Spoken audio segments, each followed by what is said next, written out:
వసే వసే, ఎందుకే ఆ ఏడుపిప్పుడెందుకు? ఏం కొంపలు మునిగిపోయాయని? కొంపలు మునక ఏమైందండి? మనం ఇంత కష్టపడి వీడియోస్ చేస్తుంటే సబ్స్క్రైబ్ కూడా చేసుకోకుండా 89% మంది మన వీడియోలు చూసి వెళ్ళిపోతున్నారు. మనం వాళ్ళని అలరించాలని ఇంత ట్రై చేస్తుంటే వాళ్ళు కనీసం మనల్ని ఎంకరేజ్ కూడా చేయడం లేదే. అందుకే వ్యూస్ గురించి ఏడుస్తున్నాను. ఏడ్చినట్టే ఉంది నీ తెలివి. ఇలా ఏడ్చి పెడబొబ్బలు పెడితే వ్యూయర్స్కి అర్థం కాదే. మన ఛానల్ని, మన స్టోరీస్ని సబ్స్క్రైబ్ చేసుకొని చూడమని వ్యూయర్స్ని ప్రేమగా రిక్వెస్ట్ చేయాలి. ప్లీజ్ వ్యూయర్స్, మా స్టోరీని చూడడానికి ముందే మా ఛానల్ని సబ్స్క్రైబ్ చేసుకొని స్టోరీ పూర్తయ్యాక కామెంట్ బాక్స్లో మీ అభిప్రాయాన్ని చెప్పండి. మీకు మా స్టోరీ నచ్చితే లైక్ చేసి మమ్మల్ని ఎంకరేజ్ చేయండి. అందరికీ నమస్కారం. ఈరోజు మనం తెలుసుకోబోతున్న కథ తెలివైన కూతురు. శివకృష్ణ, మురళీకృష్ణ అని ఇద్దరు అన్నదమ్ములున్నారు. వారిలో పెద్దవాడు శివకృష్ణకి ఒక కొడుకు పుట్టాడు. కాని 8 వయసులో ఏదో అనారోగ్య సమస్యతో అతను చనిపోయాడు. ఆ తరువాత ఆ దంపతులకి మళ్లీ సంతానం కలుగలేదు. ఇక వారి తరువాత పెళ్లైన మురళీకృష్ణకి ఏడాదిలోపే ఒక కూతురు పుట్టింది. ఆ కూతురికి అంజలి అని పేరు పెట్టారు. ఆ ఇద్దరి జంటలకి ఆమె ముద్దుల కూతురైపోయింది. మామూలుగానే చాలా ఐకమత్యంగా, సఖ్యంగా ఉండే అన్నదమ్ములు కావటంతో ఆ వచ్చిన ఇల్లాళ్ళు కూడా వారికి తగ్గట్టే పొందికగా తమ ఇంటిని నడిపేవారు రావటంతో ఆ అన్నదమ్ములు తమ ముద్దుల కూతురికి ఏ లోటూ లేకుండా చాలా సంతోషంగా చూసుకుంటున్నారు. తమ్ముడు, అంజలి పాప పుట్టినరోజు వస్తుంది. తన కోసం, తన ఫ్రెండ్స్ కోసం గిఫ్ట్లు కొనాలి గదా. ఏం గిఫ్ట్లు ఇస్తే బావుంటుందనుకుంటున్నావో చెప్తే ఆర్డర్ ఇద్దాన్రా. అవునన్నయ్య, నాకు ఆ విషయం బుర్రలోనే ఉంది. కానీ చంటిదానికి మనం ఏం గిఫ్ట్ ఇవ్వాలి? పార్టీకి వచ్చిపోయే పాప ఫ్రెండ్స్కి ఏం రిటర్న్ గిఫ్ట్స్ ఇవ్వాలో తెలియటం లేదన్నయ్య. అందుకే నువ్వే ఏదో ఒకటి ఏర్పాటు చేసాయి. సరేరా తమ్ముడు, నువ్వు ఎక్కువ ఆలోచించి బుర్ర పాడు చేసుకోకు. నేనే ఏదో ఒకటి అరేంజ్ చేస్తాన్లే అని అంటాడు శివకృష్ణ. ఈ విధంగా ఆ అన్నదమ్ములిద్దరూ ఏ విషయంలోనైనా ఒకటే మాట మీద ఉంటూ ఇద్దరూ కలిసి తమ తండ్రి నుండి వచ్చిన ఫ్యామిలీ బిజినెస్ చేసుకుంటున్నారు. అలా పచ్చగా ఉన్న ఆ సంసారానికి ఏ దిష్టి కళ్ళు సోకాయో ఏమో కాని ఒకసారి అన్న శివకృష్ణ చాలా ముఖ్యమైన పని మీద విదేశాలకి వెళ్లాల్సొచ్చింది. ఆ సమయంలో తన తమ్ముడు మురళికే తన వ్యాపార బాధ్యత మొత్తం అప్పగిస్తూ, తమ్ముడు, మరో 2 రోజుల్లో నా ప్రయాణం ఉంది. నీకు గుర్తుంది గదా. కాబట్టి నేను రావడానికి దగ్గర వారం పట్టొచ్చు. ఈలోపు అన్ని వ్యవహారాలు నువ్వే జాగ్రత్తగా చూసుకోవాలి. నాకు అదే భయంగా ఉందన్నయ్య. నువ్వు పక్కన ఉంటే ఏ విషయమైనా చాలా తేలిగ్గా అనిపిస్తుంది. ఎందుకంటే నేనేదైనా పొరపాటు చేస్తే నువ్వు పక్కనుంటావు, సెట్ చేస్తావని. కానీ ఇప్పుడు నువ్వు లేకుండా నేను వారం రోజులు చూసుకోవాలంటేనే ధైర్యం సరిపోవటం లేదు. అలా అంటే ఎలారా తమ్ముడు? నువ్వైనా నేనైనా జాగ్రత్తగా, తెలివిగా నడుచుకుంటే అన్నీ చక్కగానే నడుస్తాయి అని తమ్ముడికి ధైర్యం చెప్పి తమ వ్యాపారాన్ని వృద్ధి చేసే పని మీద విదేశాలకు వెళ్ళాడు. ఇక్కడ మురళి తన అన్న చెప్పినట్టే ఒళ్ళు దగ్గర పెట్టుకుని ఏ వ్యవహారాన్నైనా చక్కబెడుతున్నాడు. అలాంటి సమయంలో ఒకసారి మురళి భార్య తన భర్త ఇంటికి రాగానే, ఏవండి, రేపు తెల్లవారుజామునే మనం మా ఉమ్మక్క వాళ్ళ ఊరు బయలుదేరాలి. గుర్తుంది కదా. త్వరగా తినేసి పడుకోండి, ఉదయాన్నే లేవాలి కదా. లేదులేవే, నేను రావటం కుదరదు. అయినా ముందే చెప్పాను కదా, అన్నయ్య లేని టైంలో నేను ఊరు వదిలి ఎటు రాలేనని. నువ్వు పాప వెళ్ళేసి రండి. అదేంటండి మళ్ళీ ఇట్లా మాట్లాడుతున్నారు? నేను మీకు ముందే చెప్పాను కదా, ఎట్టి పరిస్థితుల్లోనూ మీరు ఈ పెళ్లిని ఎగ్గొట్టే ప్రయత్నం చేయకండి. మా అమ్మ తరపు వాళ్లలో నాకు మాట ఉండిపోతుందని. అందులో మాటొచ్చేదే ఉంది చెప్పు. పెళ్ళిళ్ళు పేరెంటాలని ఎవరో ఒకరు పిలుస్తారు. అది వాళ్ల మర్యాద. మనకి కుదిరితే వెళ్తాం, లేదంటే మరోసారి వెళ్ళి కనిపించొస్తాం. అయినా నేను రానంటున్నాను గాని నిన్ను వెళ్ళొద్దు అంటలేదుగా అంటూ తనకున్న ప్రాక్టికల్ ప్రాబ్లం గురించి భార్యతో చెప్పాలని చూశాడు. కాని ఆమె ఎంతకీ భర్త మాట వినకుండా తను కూడా రావాలని పట్టుబట్టి కూర్చోవటంతో ఇక తప్పేది లేక, సర్లే ఇంక గోలబెట్టకు. నేనొచ్చినా అలా వచ్చి అందరికీ కనిపించేసి మళ్ళీ వెంటనే తిరిగొచ్చేస్తాను. అంతేకాని మీతో ఉండిపోను. సరే, మీరొస్తే చాలు, మిగతాది నేను మేనేజ్ చేసుకుంటాను అని చెప్పటంతో ఆ మరుసటి రోజు ఉదయానే మురళి తన భార్య, కూతురు అంజలిని తీసుకుని కారులో పెళ్లికని ఆ ఊరు బయలుదేరాడు. ఇక్కడ ఆఫీసు వ్యవహారాలన్నీ ఎప్పటికప్పుడు తనకి ఫోన్ చేసి చెప్పమని మేనేజర్కి చెప్పే వెళ్ళాడు. కాని తీరా ఆ ఊరు వెళ్ళాక అక్కడి పరిస్థితులు వేరుగా ఉండి వెళ్ళిన వెంటనే వచ్చెయ్యాలి అనుకున్నవాడు కాస్త ఆ రోజుకి అక్కడే ఉండిపోవాల్సి వచ్చింది. మళ్లీ మరుసటి రోజు ఉదయం తన భార్య పిల్లల్ని తీసుకుని ఇంటికొచ్చి ఆఫీస్కి వెళ్ళాడు మురళి. అక్కడ అన్నీ సక్రమంగానే ఉన్నట్టు అనిపించటంతో భారంగా నిట్టూర్చి సంతోషించాడు. మరోవైపు విదేశాలకి వెళ్లిన శివకి అక్కడ మీటింగు చేదు అనుభవం కావటంతో చాలా డిసప్పాయింటింగ్గా ఇంటికొచ్చాడు. ఇక్కడికొచ్చిన 2 రోజుల తర్వాత తన తమ్ముడి అజాగ్రత్త వల్ల వ్యాపారంలో ఒక పొరపాటు జరిగి ఒక పెద్ద బిల్లు ఆగిపోయింది. ఆ విషయం మీదే తమ్ముణ్ణి పిలుస్తాడు శివ.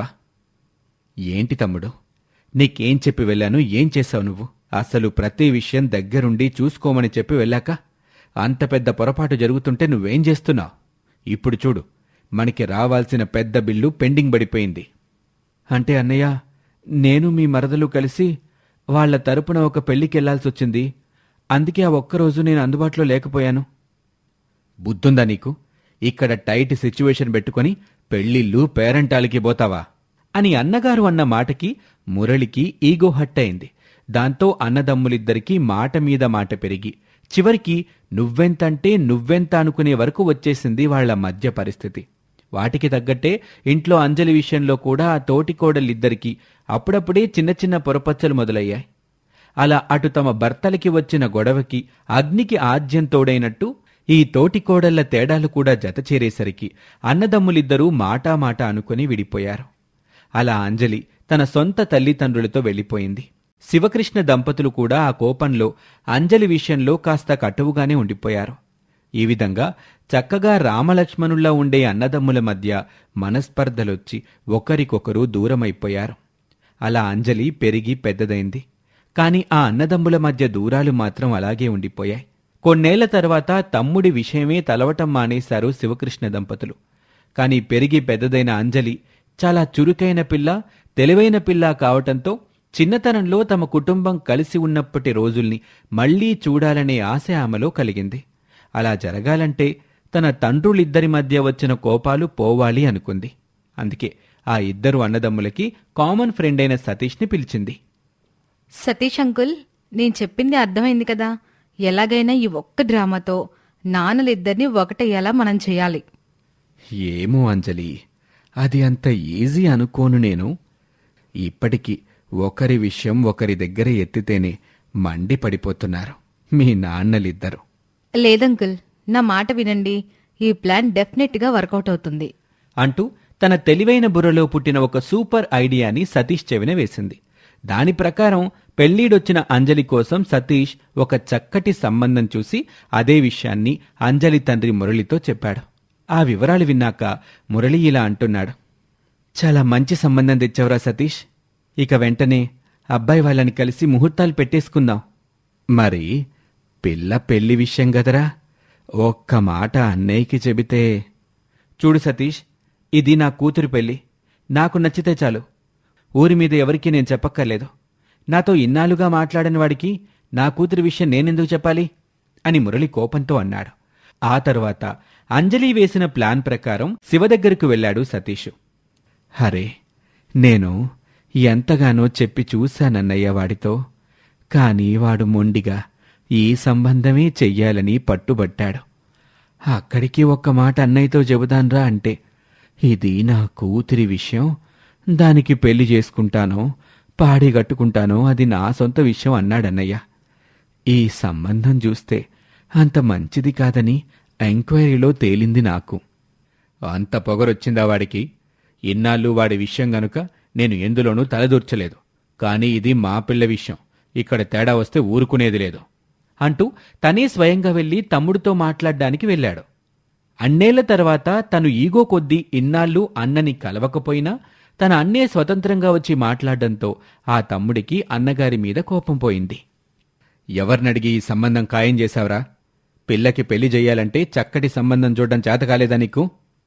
అయినా ఇప్పుడు ఈ సంబంధానికి వచ్చిన లోటేంటంట? బాగానే ఉంది. ఎలాగూ కబురు తెలిసింది గదా, వచ్చి పిల్లని ఆశీర్వదించు చాలు. చాలదురా, ఇన్నాళ్ళు పోనీలే చిన్నోడు ఏదో మొండిగా కూర్చున్నాడు, ఏదో రోజు వాడికే బుద్ధి తెలుస్తుందిలే అని ఊరుకున్నాను. అంతేగాని నీ మీద ప్రేమ లేక కాదు, మన పిల్ల మీద బాధ్యత లేక అంతకన్నా కాదు. కాని ఇప్పుడు నువ్వొక తప్పుడు సంబంధం చూసి పిల్ల పేక గొయ్యాలనుకుంటే నేను ఊరుకోను అంటూ తన ప్రేమతో తమ్ముడి నిర్ణయాన్ని ఆక్షేపించాడు. అలా అన్నదమ్ముల మధ్య ఆ సంబంధం గురించి వచ్చిన వాదులాటలో అసలు ఆ సంబంధం తెచ్చిన సతీష్ని పిలిచి నిలదీసేసరికి అతను నీళ్లు నములుతూ ఏం చెప్పాలో తెలియక ఉండిపోతే, అప్పుడు ఇంత కథ నడిపించిన ఆ తెలివైన కూతురు తన తల్లిదండ్రులతో ఇలా అంటుంది. ఇదంతా నేనాడిన నాటకమే నాన్నా. నీకు డాడీ మీద ఎంత ప్రేముందో డాడీకి నీ మీద నా మీద అంతకన్నా ఎక్కువ ప్రేముంది. కానీ ఇన్నాళ్ళు ఎవరి ఈగోస్తో వాళ్ళు మీ ప్రేమల్ని దాచిపెట్టి ఆయన రావాలని నువ్వే రావాలని ఆయన పంతాలతో ఉన్నారు. అందుకే మీ పంతాల్ని పక్కన పడేయడానికి ఆ సంబంధం మంచిది కాదని నేనే సతీష్ అంకుల్తో చెప్పించాను. ఇప్పుడు చూడండి, నా గురించి ఆలోచన వచ్చేసరికి మీ ఇద్దరు అన్నదమ్ములు మీ ఈగోస్ని మర్చిపోయారు. ఇంకా వాటిని పర్మనెంట్గా వదిలేద్దాం నాన్న. అందరం మళ్ళీ కలిసి ఉందాం డాడీ అంటూ తమ తెలివైన కూతురు కోరిన కోరిక నచ్చటంతో ఆ అన్నదమ్ములిద్దరూ మళ్లీ ఒకటయ్యారు. సంతోషంగా కలిసిమెలిసి జీవిస్తూ ఉన్నారు. ఇది ఇవాల్టి కథ. మరొక ఆసక్తికర కథలో మళ్ళీ కలుద్దాం. నమస్తే. మువ్వలపల్లె అనే ఊరిలో ఒక జమీందారీ సంతతికి చెందిన ధనవంతులు ఉన్నారు. అంత ధనవంతులైనా వాళ్ళు చాలా సింపుల్గా ఉండేవాళ్లు. డబ్బుంది అన్న దర్పం కాని అహంకారం కాని వాళ్లలో కొంచెం కూడా ఉండేది కాదు. ఆ కుటుంబానికి ఈ తరం పెద్ద ఆ ఇంటి పెద్ద కొడుకైన శివనాథ గజపతి. అతని భార్య పేరు జానకి. శివానంద తల్లిదండ్రులు చనిపోతూ అతనికి మరో 2 కొడుకుల బాధ్యతని అప్పజెప్పిపోయారు. అప్పటినుండి తన తమ్ముళ్ళు రవిరాజ గజపతి, హరిరాజ గజపతిల్ని తన కన్నబిడ్డల్లా చూసుకుంటున్నాడు శివనాథుడు. ఒకరోజు ఆ ఇంటి పెద్ద కోడలు జానకి తల్లి తన కూతురు ఇంటికి చుట్టం చూపుకని వచ్చింది. 2 రోజులు కూతురింట్లో ఉండి వెళ్ళిపోయే ముందు తన కూతురు జానకితో ఇలా అంటుంది. చూడమ్మా జానకి, ఇలా అంటున్నానని మరోలా అనుకోబాకు. నువ్వు అల్లుడు గారు కలిసి మీ మరుదులిద్దరికీ బాగా లోకు వేస్తున్నట్టు అనిపిస్తుందే నాకు. లేకపోతే తమ్ముళ్ళని తమ్ముళ్ళ చూడ్డం మానేసి బిడ్డలని ఆయన అండం, అదేదో నిజమే అన్నట్టు నువ్వు కూడా వాళ్ళని అలాగే చూడ్డం, అది సరికాదేమో అనిపిస్తుందే నాకు. ఇలా వాళ్ళ గురించి పట్టించుకుంటూ ఉంటే మీకు ఒక కూతురుందన్న విషయం గుర్తుందా? అది కూడా పెరిగి పెద్దదవుతుందన్న విషయం తెలుస్తుందా? చూడమ్మా, నువ్వు నా కన్న తల్లివి కనుక నీకిది వింతగానో నచ్చకుండానో ఉండొచ్చు. కాని ఇది చనిపోయే ముందు మా అత్తగారు నాకు అప్పచెప్పిన బాధ్యతమ్మా అంటూ కొన్నేళ్ల క్రితం చనిపోయే దశలో మంచం మీద ఉండగా తన అత్తగారు చెప్పిన ఆఖరి మాటలు గుర్తు చేసుకుంటుంది జానకి. చూడమ్మా జానకి, ఇక నుండి నీ ఇద్దరి మరుదుల బాధ్యత కూడా నీదేనమ్మా. వాళ్ళని సక్రమమైన దారిలో ఉంచాల్సిన దానివి. నా తర్వాత వాళ్ళకి తల్లిలా అన్నీ దగ్గరుండి చూసుకోవలసిన దానివి నువ్వేనమ్మా. ఇప్పుడవన్నీ ఎందుకత్తయ్య? మీరు ప్రశాంతంగా పడుకోండి. లేదమ్మా, నా ఆడబడుచులు అదేనమ్మా, మీ మావయ్య గారి 2 చెల్లెళ్ళు అంత సవ్యమైన వాళ్ళు కాదు.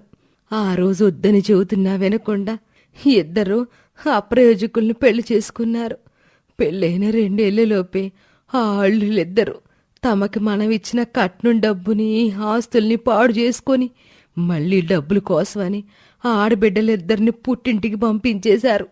అప్పుడు మీ మావయ్య మన ఫ్యాక్టరీని వాళ్ళకి 25 ఏళ్ల పాటు లీజుకిచ్చి దాని మీదొచ్చే ఆదాయాన్ని వాళ్ళని తీసుకోమన్నారు.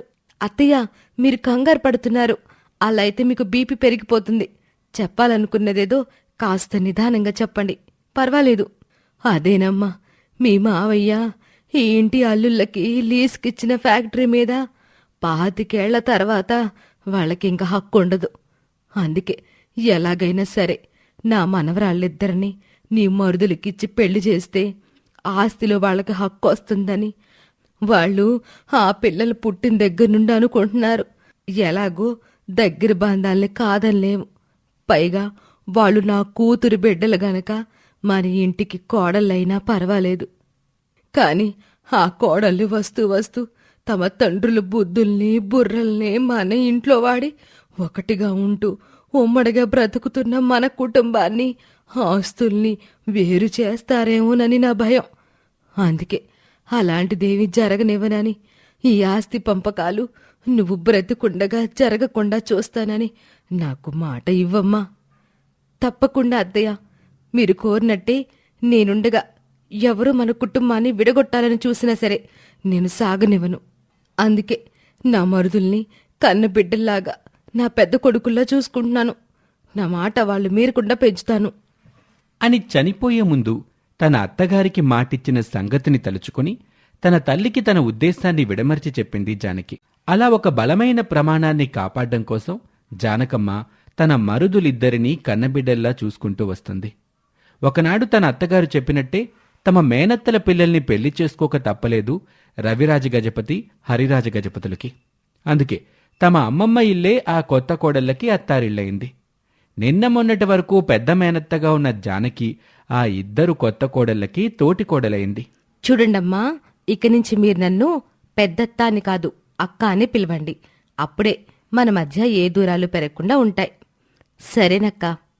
అవునక్క, ఇప్పుడు మేము ఈ ఇంటికి నీలాగే కోడళ్ళం కదా, మరి ప్రతి విషయంలోనూ మేము నీతో సమానంగా ఉండొచ్చా అంటూ తమ తండ్రులు వారి బుర్రల్లో నాటిన వేరుపాటు, ఆస్తి పంపకం అనే పురుగు వీళ్ల బుర్రల్లో కదులుతుంటే ఆ కొత్త కోడళ్ళిద్దరూ ఆ పెద్ద కోడల నుండి తమ భర్తలని, తమ ఆస్తిని వేరు చేసుకునే మార్గం కోసం, రోజు కోసం ఎదురు చూడసాగారు. అందుకే కావాలని ప్రతి విషయంలోనూ జానకితో కయ్యానికి కాలు దువ్వేవారు. కాని ఆ తోటి కోడళ్ల వెనక ఉన్న అసలు ఉద్దేశం తెలిసిన జానకి తన తోటి కోడళ్ల పాచికని పారనివ్వలేదు. ఒకసారి ఆ తోటి కోడలిద్దరూ తమ గదిలో కూర్చొని, చూడు చెల్లి, మన నాన్నలు చెప్పినట్టు అత్త మనకన్నా పెద్దది, పైగా బయట నుండి వచ్చింది. కాని మనం ఈ ఇంట్లోనే పుట్టి ఇక్కడికే కోడలుగా వచ్చాం. ఇప్పుడు మనం మన భర్తల్ని రెచ్చగొట్టి ఈ ఆస్తిలో వాటా అడగమన్నామంటే వాళ్ళు మనల్ని పుట్టింటికి పొమ్మంటారు.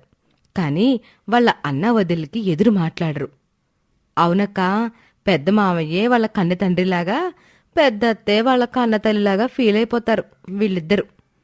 అదే చెల్లి, అందుకే మనం వెనక నుండి నరుక్కొద్దాం. మనం ఇక నుండి ప్రతిరోజు గొడవలు పడినట్టు నటిద్దాం. బయటనుంచొచ్చిన తోడికోడలలాగా మనము గొడవలు పడుతూ ఉంటే అందరికీ విసుగొచ్చి మనల్ని వేరే కాపురాలకి పంపిస్తారు. అప్పుడు మనం ఆస్తుల్ని పంచిచ్చేమని అడుగుదాం. ఆ తర్వాత మన భర్తలతో అందరం హ్యాపీగా ఉండొచ్చు అంటూ తమ గదిలో ఆ తోటి కోడలిద్దరూ మాట్లాడుకుంటూ ఉంటే ఆ మాటలు బయట్నుండి వెళ్తూ గది ముందు వాగిన జానకి చెవిన పడ్డాయి. అప్పుడు జానకి తన మనసులో, ఛ, వెధవ ఆస్తుల కోసం ఈ పిల్లలు తమ తండ్రులు చెప్పిన గడ్డల్లా తింటున్నారే. అవునులే, పాపం చిన్నపిల్లలు, వాళ్ళని అనుకునేం ప్రయోజనం. వాళ్ళని అలా ట్యూన్ చేశారు వాళ్ళ తల్లిదండ్రులు. అందుకే వాళ్ళు కోరుకుంటున్నట్టు ఆస్తి పంపకాలు కాకూడదు. ఈ అన్నదమ్ముల మధ్య శాశ్వత దూరాలు పెరగకూడదు. అందుకే నా కుటుంబాన్ని ఉమ్మడిగా ఉంచడానికి నేను ఒక తాత్కాలిక గండాన్ని సృష్టించాలి. దానితో వీళ్ల ఆలోచనలకి చెక్ పెట్టాలి అని ఒక కొత్త ప్లాన్కి తెరలేపింది ఆ తల్లిలాంటి వదినమ్మ. అందుకే తమ ఇంటి పంతులుగారిని కలిసి ఆయన చెవిలో తన ప్లాన్ ఏంటో చెప్పింది. ఆ తర్వాత నెల రోజుల్లోనే జానకమ్మ బాగా అనారోగ్యం పాలైపోయింది. ఆమెకు ఎన్ని ట్రీట్మెంట్స్ మార్చినా, ఎన్ని హాస్పిటల్స్ తిప్పినా నయం కావటం లేదు. అప్పుడు జానకి తన భర్తతో, ఏవండి, ఎన్ని మందులు ఎన్ని హాస్పిటల్స్ మార్చినా నాకు నయం అవడం లేదంటే మన మరుదులిద్దరు పెళ్ళిళ్ళకి మనం సరైన ముహూర్తాలు చూడకుండా పెళ్లి చేశామేమో అనిపిస్తుందండి. కొత్త కోడళ్ళు ఇంటికొచ్చేకే నాకిలా అయింది. అవును జానకి, అప్పుడు మనకి అంత సమయం ఇవ్వలేదు కదా నా చెల్లెళ్ళు, బావలు. అందుకే వాళ్లే ఏదో ముహూర్తం పెట్టించుకొచ్చారు. ఎలాగో చిన్నప్పటి నుండి అనుకుంటున్న సంబంధాలే గదా అని మనము ఊరుకున్నాం. ఇప్పుడు వాళ్ళొచ్చాక నీకిలా అయిందంటే నువ్వంటున్నట్టు ఇదేదైనా దోషమేమో. అందుకే ఒకసారి మన ఇంటి పంతులు గారిని పిలిపించండి అని జానకి చెప్పటంతో శివనాథ గజపతి తమ ఇంటి పండితుణ్ణి పిలిపించి విషయం ఆరా తీస్తాడు. అప్పుడా పంతులుగారు ఇలా బదులిస్తారు, నిజమే జానకమ్మ, మీ భయం అక్షరాల నిజం. మీ మరుదులిద్దరి నక్షత్రం ప్రకారం వాళ్ళకి ఒకే మాసంలో పెళ్లి చేయడమే చాలా పెద్ద దోషం అయ్యింది. అలాంటిది మీరా ఇద్దరన్నదమ్ములకి ఒకే రోజు ఒకే పందిట్లో పెళ్లి చేశారుగా. ఒక్క ముక్కలో చెప్పాలంటే మీ మరుదులు ఒక 2 ఏళ్ల పాటు మీ నుండి దూరంగా ఉండకపోతే మీకు ఇలాగే ఆరోగ్యం క్షీణించి మీరు మరణించే ప్రమాదము ఉంది. దీన్నేనమ్మా మన శాస్త్రాల ప్రకారం వదినమ్మ గండము అంటారు. అమ్మో, మా వదినమ్మ కల ఏమీ అవ్వకూడదు పంతులుగారు. అవును పంతులుగారు, అమ్మ లేకపోయినా ఇన్నాళ్ళు మాకు వదినమ్మే అమ్మ అయింది. అన్నయ్య నాన్నయ్యాడు. ఇప్పుడు వాళ్ళకి మా వల్ల ఏ నష్టం జరగకూడదు. అలా అయితే మీ అన్నదమ్ములిద్దరూ ఓ 2 ఏళ్ల పాటు మీ అన్నయ్యకి వదినకి దూరంగా వేరే కాపురాలు పెట్టాలి. అలా అని మీ వదినమ్మ ముఖం చూడకూడదని కాదు నా ఉద్దేశం.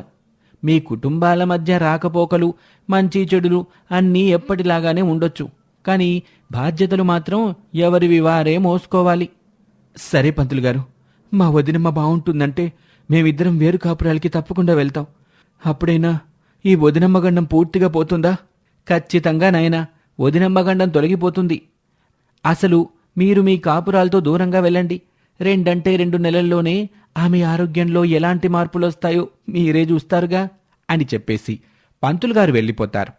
ఇక తామనుకుంటున్న కార్యం ఇలా దైవమే పూర్తి చేసినట్టు తమ పెద్ద తోటికోడలికి వచ్చిన వదినమ్మ గండం వల్ల వాళ్ల వేరు కాపురాల విషయం తేలికైపోయింది. కాబట్టి పనిలో పని ఆస్తి పంపకాలు కూడా జరిగిపోతే తమ తండ్రులు తమకి చెప్పిన లక్ష్యం పూర్తయిపోతుందనుకొని తొందరపాటుగా రవి భార్య ఇలా అంటుంది. బావా, ఎలాగో వేరే కాపురం ఉందామనుకుంటున్నాం కదా, అలాగే ఉందాం. కానీ వెళ్ళేటప్పుడు ఆస్తి వాటాలు పంచేసుకుంటే బెటర్ కదా, ఎవరికి వాళ్ళ హ్యాపీగా ఉండొచ్చు. అవునక్క, నాకు అదే అనిపించింది. ఒకసారి బయటికెళ్ళాక మళ్ళీ రావటం, కలిసి ఉండటం కాస్త ఇబ్బందేలే. అందుకే ఆస్తులు పంచేసుకోవడమే బెటరు అని అనేసరికి అటు రవికి ఇటు హరికి ఇద్దరికీ విపరీతమైన కోపమొచ్చింది. అసలు మీ ఇద్దరికీ బుర్రలు పనిచేస్తున్నాయా? అవతల వదినమ్మకి మన పెళ్లిళ్ల వల్ల గండం వచ్చి తన ఆరోగ్యం పాడైతే మీరిప్పుడు ఆస్తుల సంగతి మాట్లాడతారేంటి? నిజంగానేరా, వీళ్ళకి బుర్రలు పనిచేయటం లేదు. లేకపోతే మనం వేరు కాపురాలకి వెళ్లేది వదినమ్మ గండం తీరే వరకే అని, ఆ తర్వాత మన వదినకి నయం అవ్వగానే మనం మళ్ళీ ఇదే ఇంటికి వచ్చేస్తాం కదా. ఈ విషయం ఈ మట్టి బుర్రలకి ఎక్కినట్టులేదు అంటూ తమ భర్తలిద్దరూ బదులిచ్చేసరికి అసలు తమ చుట్టూ ఏం జరుగుతుందో తెలియక, తమ భర్తలన్న మాటలకి ఎలా రియాక్ట్ అవ్వాలో తెలియక ఆ తోటికోడలిద్దరూ అక్కడే అలాగే ఉండిపోతారు. కాని ఆ అన్నదమ్ములు ముగ్గురు మాత్రం అక్కడ్నుంచి వెళ్ళిపోతారు. అప్పుడు జానకమ్మ తన ఇద్దరు తోటికోడళ్లతో, ఏవమ్మా ముద్దులమ్మైన కోడళ్ళు, నా అత్తారింటి తోడు కోడళ్ళు, మీ వేరు కాపురం ఆస్తి పంపకం ప్లాను ఇలా బెడిసి కొట్టిందని ఫీల్ అవుతున్నారా? అవ్వండి అవ్వండి. ఇంకోసారి మీ నాన్నల ఐడియాల ప్రకారం ఈ ఇంటిని మొక్కలు చేయాలనుకున్నా, ఈ ఆస్తిని మొక్కలు చేయాలనుకున్నా నేనూరుకోను. ఇప్పుడు మొదలుపెట్టిన వదినమ్మ గండం నాటకాన్ని అడ్డం పెట్టుకొని అసలు మీకు చిల్లి గవ్వ కూడా రాకుండా నా మరుదుల్ని నేను ఒప్పించగలను. నా మీదున్న అభిమానంతో వాళ్ళు కూడా నేను చెప్పినట్టే చేస్తారు. కనుక మీకు కొద్ది రోజుల పాటు వేరే కాపురం ఉండాలనిపిస్తే ఇప్పుడిచ్చిన ఈ అవకాశాన్ని వాడుకొని ఉండేసి మళ్ళీ ఇదే ఇంటికి రావాలి. నేనున్నంత వరకు ఈ ఇంటిని, ఆ అన్నదమ్ముల్ని, ఆస్తిపాస్తుల్ని విడిపోనివ్వను. ఓ మాట మీ నాన్నలకు చెప్పండి. కూతుళ్ళ కాపురాలు బాగుపడాలంటే మన ఇంటి విషయాల్లో వాళ్ళని తలదోర్చొద్దని అంటూ అమాయకంగా తమ తండ్రుల మాటల్ని పట్టుకొని ఆస్తులు పంచుకుపోవాలనుకున్న ఆ అక్కా చెల్లెలకి ఈ తెలివైన పెద్ద కోడలు వదినమ్మ గండంతో చెక్ పెట్టింది. ఇది వాల్టి కథ. మరొక ఆసక్తికర కథలో మళ్ళీ కలుద్దాం. నమస్తే. సుందరి చేసిన పనికి అంజీ తన అన్న రమేష్ దగ్గర దెబ్బలు తింటాడేమో అనుకుంటాడు. రమేష్ తన తమ్ముడు అంజీని, రవీంద్రని తీసుకుని బయటకు వెళ్తాడు. ఊరి చివర మామిడి తోట దగ్గర అంజీని కూర్చోబెట్టుకుని మాట్లాడతాడు. ఏంట్రా, ఎప్పుడూ ఏదో ఒక పని చేస్తూనే ఉంటావా? ఊర్లో పరువు మొత్తం తీసేటంత పనెందుకు చేశావు? నిజం చెప్పరా, నువ్వు నిజంగా దొంగతనం చేశావా? అన్నయ్య, నిజంగా నేను ఆ దొంగతనం చేయలేదన్నయ్య. నన్ను నువ్వైనా నమ్మన్నయ్య. అవునన్నా, వాడు చెప్పేది నిజమే. అంజీగాడా పని చేయలేదు. మరి ఆ రంగయ్య ఏంటి అంజీని ఊరి మధ్యలో స్తంభానికి గట్టేసుకొట్టాడు? అన్నయ్య, మేమిద్దరం అలా ఆడుకుంటూ ఉన్నామా, ఇంతలో అక్కడికి రంగయ్య వచ్చాడు. మాతో ఏమీ మాట్లాడకుండా అంజీని పట్టుకుని ఈడ్చుకుంటూ వెళ్ళిపోయాడన్నయ్య. ఊరి మధ్యలో స్తంభానికి కట్టేసి కొట్టాడన్నయ్య. నేనెంత చెప్పినా వినిపించుకోలేదన్నయ్య. కొడుతూనే ఉన్నాడు. నాకు చాలా బాధేసింది. అయితే ఇదంతా ఎవరి పని అయ్యుంటుంది? ఇంకెవరన్నయ్య, వదిని పనే అయ్యుంటుంది. ఎప్పుడు చూసినా వదిన మన అంజీని తిడుతూనే ఉంటుంది కదా. ఏదో ఒక రకంగా ఇబ్బంది పెట్టాలని చూస్తూ ఉంటుంది. అయితే మనం ఒక పని చేద్దాం. ఆ రంగయ్యని గమనిద్దాం. అప్పుడు ఏం జరుగుతుందో ఖచ్చితంగా తెలుస్తుంది కదా. అవునన్నయ్య, ఆ పని చేద్దాం. అయితే ముందు మీరొక పని చెయ్యాలి. మీరు హడావిడిగా ఇంటికెళ్ళి అక్కడ మీ వదిన్తో ఒక మాట చెప్పాలి. ఆ తర్వాత జరిగేదంతా నేను చూసుకుంటాను, సరేనా? సరే అన్నయ్య. అంజీ, రవీంద్ర ఇద్దరి చెవుల్లో గుసగుసలాడతాడు రమేష్. ఆ తర్వాత అక్కడి నుంచి రంగయ్య ఇంటికి చేరుకుంటాడు. రమేష్ చాటు నుంచి రంగయ్యని గమనిస్తూ ఉంటాడు. మరోవైపు అంజీ, రవీంద్ర ఇద్దరూ తమ ఇంటికి వెళ్తారు. వదిన సుందరి ఏదో సాధించాననే ఆనందంలో మునిగి తేలుతూ ఉంటుంది. ఏంటంజీ మీ అన్నయ్య ఎక్కడా? అన్నయ్య ఆ రంగయ్యని చంపడానికి వెళ్ళాడు వదినా. నన్ను ఊరి మధ్యలో కట్టేసి కొట్టిన ఆ రంగయ్యని చావగొట్టొస్తానని చెప్పి వెళ్ళాడు. అంజి చెప్పిన మాటలకి సుందరి టెన్షన్ పడిపోతుంది. వెంటనే ఇంటి నుంచి బయలుదేరి రంగయ్య దగ్గరికి వెళ్తుంది. సుందరి రావటం చూసి ఇంట్లో రంగయ్య ఆశ్చర్యపోతాడు. ఏంటమ్మా ఇప్పుడొచ్చారేంటి? ఏంటా కంగారు? ఏమైంది మీకు? రంగయ్య నీ దగ్గరికి మా ఆయన వచ్చాడా? నిన్ను కొట్టాడా? ఇంతవరకు ఎవరూ రాలేదే. ఆయన ఎందుకమ్మా అట్టడుగుతున్నారు? మా ఆయన నిన్ను చావగొడదామని వస్తున్నాడంట. నాకెందుకో చాలా భయంగా ఉంది రంగయ్య. నువ్వెట్టి పరిస్థితిలోనూ నోరు జారొద్దు, మౌనంగానే ఉండు. నీకేం తెలీదన్నట్లుగానే ఉండు, సరేనా? నా చావు వరకు వస్తే తప్ప నేనే నిజం చెప్పలేనమ్మా. కానీ మీ ఆయన్ని నా దగ్గరికి రాకుండా చేయాల్సిన బాధ్యత నీదే. దయచేసి నన్ను కాపాడమ్మా, నా ప్రాణాలు రక్షించు. మీ ఆయన దెబ్బలకి ఊర్లో చాలా మంది భయపడే వాళ్ళున్నారు, అందులో నేను కూడా ఒకని తల్లి. సరే సర్లే, ఆ అంజిగాడు నాకు తప్పు చెప్పాడన్నమాట. మా ఆయన్ని ఇక్కడికి రాకుండా నేను చూసుకుంటానులే గాని నువ్వేం కంగారు పడమాక. సరే రంగయ్య, నేను వెళ్ళొస్తాను. భద్రంగా వెళ్ళండమ్మా. నా మీద ఎక్కడ వాలకుండా చూసుకోవాల్సిన బాధ్యత మీదే. ఆ విషయం గుర్తెట్టుకోండి. రంగయ్య ఇంటి నుంచి సుందరి వెళ్ళిపోయిన తర్వాత చాటు నుంచి వారిని గమనిస్తూ ఉన్న రమేష్ కోపంతో ఊగిపోతాడు. వెంటనే రంగయ్య దగ్గరికి వస్తాడు. రంగయ్య రమేష్ని చూసి భయపడిపోతాడు. నిజం చెప్పు, లేకుంటే నేను నిన్ను వదిలిపెట్టను. మీరిద్దరూ మాట్లాడుకున్నది నేను చాటు నుంచి మొత్తం విన్నాను. నా తమ్ముణ్ణి కొట్టమని సుందరే కదా చెప్పింది. నిజం ఒప్పుకో. బాబుగారు, నా మాటినండి, నన్నేం చేయకండి. నిజం చెప్తావా నా చేతుల్లో చేస్తావా? రమేష్ మాటలకి రంగయ్య చాలా కంగారు పడిపోతాడు. భయంతో జరిగింది మొత్తం చెప్పేస్తాడు. సుందరి తనకు డబ్బులిస్తేనే తాను ఆ పని చేశానని చెప్తాడు. కొట్టొద్దని కన్నీళ్లు పెట్టుకుంటాడు. ఇక దీంతో చేసేదేమీ లేక రమేష్ రంగయ్యని విడిచిపెట్టి ఇంటికి వెళ్తాడు. ఇంట్లో తన భార్య సుందరిని చూసి కోపంతో రగిలిపోతూ ఉంటాడు. వసై సుందరి, నిన్నేం చేస్తానో చూడవే.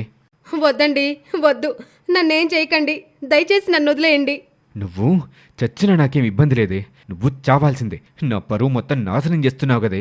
నీకేం అన్యాయం చేశాను నేను? నేనేం చేశానండి? ఇలా ఇష్టం వచ్చినట్లు నన్ను కొడుతుంటే నేను ఊరుకోను. ఏం చేస్తావే? ఏం చేస్తావు? చంపుతావా నన్ను? చంపవే, చంపు. వద్దండి, వద్దు, కొట్టకండి, కొట్టొద్దు. రమేష్ సుందరి ఇద్దరూ గొడవ పడుతూ ఉండగా అంజీ వచ్చి తన అన్నని వదిన్ని విడగొడుతూ ఉంటాడు. గొడవ జరగకుండా చూస్తూ ఉంటాడు. ఇంతలో రమేష్ సుందరిని కొట్టడం ఎక్కువవుతుంది. కోపంగా సుందరిని లాగిపెట్టి ఒక్క దెబ్బ వేస్తాడు. సుందరి కళ్ళు తిరిగి పడిపోతుంది. సుందరిపై అంజీ నీళ్లు జల్లుతాడు. మెలకువలోకి వచ్చిన సుందరి ఆవేశంగా ఇంటి నుంచి బయటకు వెళ్ళిపోతుంది. నన్నే కొడతావా? నిన్నేం చేస్తాను చూడరా. చేసుకోవే, నీ ఇష్టం వచ్చినట్టు చేసుకో. నీకు నా చేతుల్లోనే చావు రాసి పెట్టింది. ఎవరొడ్డొచ్చినా ఆపలేరు. ఏం చేస్తాను చూడు అంటూ సుందరి ఆవేశంలో అక్కడి నుంచి వచ్చేస్తుంది. నేరుగా పోలీస్ స్టేషన్కు వెళ్తుంది. తన భర్త నుంచి తనకు ప్రాణహాని ఉందని కంప్లైంట్ ఇస్తుంది. తన భర్త మరిది కలిసి తనను చంపాలనుకుంటున్నారని చెప్తుంది. ఎస్ఐ వెంకట్ సుందరిని తీసుకుని ఇంటికొస్తాడు. ఇదిగో రమేష్, అంజీ, మీరు మీ అంతటా మీరొచ్చి లొంగిపోతే మీకే మంచిది. లేకుంటే పరిస్థితి దారుణంగా ఉంటుంది. నా మాట గుర్తుంచుకోండి. దయచేసి లొంగిపోండి. మేమేం తప్పు చేయలేదే. ఎందుకని లొంగిపోవాలి సార్? నువ్వు నీ తమ్ముడు కలిసి నీ భార్యని చంపబోయారు. అందుకే మిమ్మల్ని అరెస్ట్ చేస్తున్నాను. మర్యాదగా స్టేషన్కు పదండి. అప్పటి వరకు ఆవేశంలో ఉన్న రమేష్ తన తమ్ముణ్ణి కూడా అరెస్టు చేస్తామని ఎస్ఐ వెంకట్ చెప్పడంతో తలడిల్లిపోతాడు. పోలీస్ స్టేషన్ మెట్లు తన తమ్ముడు ఎక్కకూడదని అనుకుంటాడు. అందుకోసమే ఆ పోలీస్ని వేడుకుంటాడు. పదండి స్టేషన్కి. సార్, దయచేసి నా తమ్ముని వదిలిపెట్టండి సార్. వాడికేం పాపం తెలీదు. వాణ్ణి చంపటానికి నా భార్య చాలాసార్లు ప్రయత్నం చేసింది. అది చేసిన తప్పులకి వాణ్ణి బాధ్యుని చేసింది. వాడికేం పాపం తెలీదు సార్. నా భార్య వల్ల నా తమ్ముడు చాలా కష్టాలు పడ్డాడు. వాణ్ణి క్షమించొదిలేండి సార్. మీ కాళ్ళు పట్టుకుంటాను సార్. చూడు, ఇది చాలా పెద్ద కేసు. చంపడానికి ప్రయత్నించినట్లుగా నీ భార్య కంప్లైంట్ ఇచ్చింది. మీ మీద కేసు బుక్ అయితే చాలా కష్టం. మీ తమ్ముడికి గవర్నమెంట్ ఉద్యోగం రాదు. ఇది గుర్తుపెట్టుకో. నీ భార్యతో మాట్లాడి నీ సమస్యని నువ్వే పరిష్కరించుకో. మీకు ఒక అరగంట టైం ఇస్తున్నాను. నేను మళ్ళీ అరగంట తర్వాత వస్తాను. ఆ లోపు ఏదో ఒకటి తేల్చుకోండి. ఎస్ఐ వెంకట్ చెప్పిన మాట విన్న రమేష్ తన భార్య సుందరి దగ్గరికి వెళ్తాడు. అప్పటి వరకు తన భార్యపై చేయి చేసుకున్న రమేష్ ఇప్పుడు తన భార్యని బ్రతిమాలడం మొదలు పెడతాడు. చూడు సుందరి, నా తమ్ముణ్ణి వదిలే, నీకేం కావాలో చెప్పు, కానీ వాడి జీవితంతో మాత్రం ఆడుకోకు. వాడి వల్లే నాకు ఈ బతుకు. మీరెప్పుడు మీ తమ్ముడినే పట్టించుకుంటూ ఉంటారు. ఇంట్లో నేను ఒక దాన్నున్నానని గుర్తుంచుకోండి. మీ తమ్ముడు ధ్యాసలోనే ఉంటే ఎలా? అందుకే నేను ఈసారి వదిలేదే లేదు. తాడో పెడో తేల్చేసుకుంటాను. నా తమ్ముడు క్షేమంగా ఉండాలంటే నేనేం చెయ్యాలో చెప్పు, దయచేసి వాణ్ణి మాత్రం శిక్షించకు. అయితే మీరు మీ ఆస్తి మొత్తాన్ని మీ కొడుక్కే చెందుతుందని వీలునామా రాయాలి. ఆ తర్వాత మీ తమ్ముణ్ణి ఇంటికి దూరంగా పెట్టాలి. ఇవి 2 చేస్తేనే నేను కేసుని వెనక్కి తీసుకుంటాను. సుందరి చెప్పిన మాటలకి కోపంతో ఊగిపోయిన రమేష్ కాసేపు మౌనంగా ఉండిపోతాడు. ఆ తర్వాత తన తమ్ముణ్ణి రక్షించుకోవటానికి తనకు వేరే దారి కనిపించదు. రమేష్కు పుట్టే బిడ్డకే ఆస్తి మొత్తం దక్కుతుందని రమేష్, అంజీలు సంతకం చేసి వీలునామా రాస్తారు. ఆ తర్వాత అంజీని రవీంద్ర ఇంట్లో పెడతానని సుందరికి మాటిస్తాడు. సుందరి తెగ సంతోషపడుతుంది. సుందరి ఆనందానికి అవధుల్లేవు. కేసుని వెనక్కి తీసుకుంటుంది. మంచిది. ఇలా మీకు మీరు నిర్ణయం తీసుకుంటే పోలీస్ కేసులే ఉండవు కదా. ఇకనైనా జాగ్రత్తగా బ్రతకండి. నాకు న్యాయం చేశారు. చాలా సంతోషంగా ఉందే సై గారు. ఇక రమేష్ తన భార్య సుందరిని తీసుకుని ఇంటికొచ్చేస్తాడు. అంజిని పక్కింట్లో ఉన్న అంజి స్నేహితుడు రవీంద్ర ఇంట్లో ఉండమని చెప్తాడు. అన్నని విడిచి పక్కింట్లో ఉన్నందుకు అంజి తల్లడిల్లిపోతూ ఉంటాడు. చాలా బాధపడుతూ ఉంటాడు. ఇక ఆ తర్వాత ఏం జరిగిందో నెక్స్ట్ ఎపిసోడ్లో తెలుసుకుందాం. ఈ స్టోరీ మీకు నచ్చితే మా ఛానల్ని లైక్ చేసి వెంటనే సబ్స్క్రైబ్ చేసుకోండి. Thank you for watching.